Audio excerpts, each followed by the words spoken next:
la Syrie, le Yémen, l'Éthiopie, le Soudan ni le Mali. Ce ne sont pas les Russes qui asservissent le monde par le mécanisme pernicieux de la dette.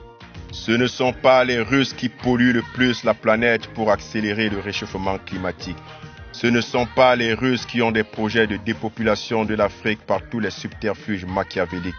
Ce ne sont pas non plus les Russes qui plébiscitent l'homosexualité et la transsexualité pour combattre la famille traditionnelle et les codes et valeurs originelles de nos sociétés. Chers Occidentaux, vos héros ne sont pas nos héros, vos modèles ne sont pas les nôtres.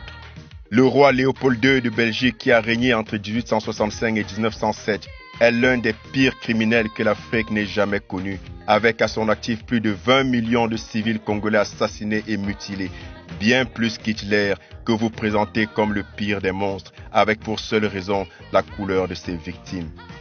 Et pourtant, vos livres d'histoire et vos rues rendent hommage à l'assassin Léopold II comme un civilisateur de l'Afrique et un contributeur majeur à la prospérité de la Belgique et de l'Europe, du fait du pillage du Congo, l'un des plus vastes et riches pays d'Afrique, qu'il avait décrété en son temps comme étant sa propriété privée.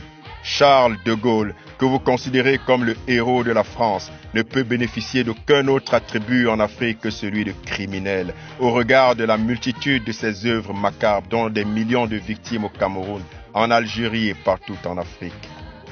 Au XIXe siècle, le docteur américain James Marion Sims a pratiqué des expériences chirurgicales sans anesthésie sur des centaines de femmes noires qui lui ont servi de cobayes humains.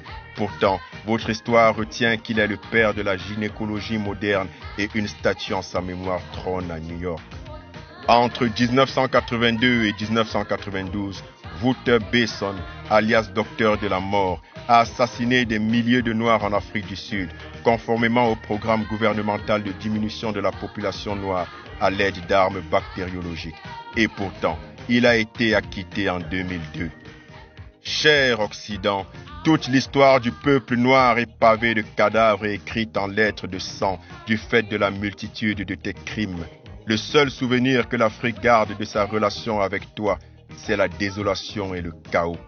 Cher Occident, tes lois, tes intimidations, tes manigances et tes compassions pour garder l'Afrique dans ton carcan hégémonique ne peuvent plus prospérer. Tes promesses d'aide, d'assistance, de droits de l'homme et de démocratie, tu peux les remballer. Ta face hideuse ne peut plus être tolérée en Afrique. Le divorce est consommé, le mariage était forcé. Pour l'Afrique, tu es son pire cauchemar.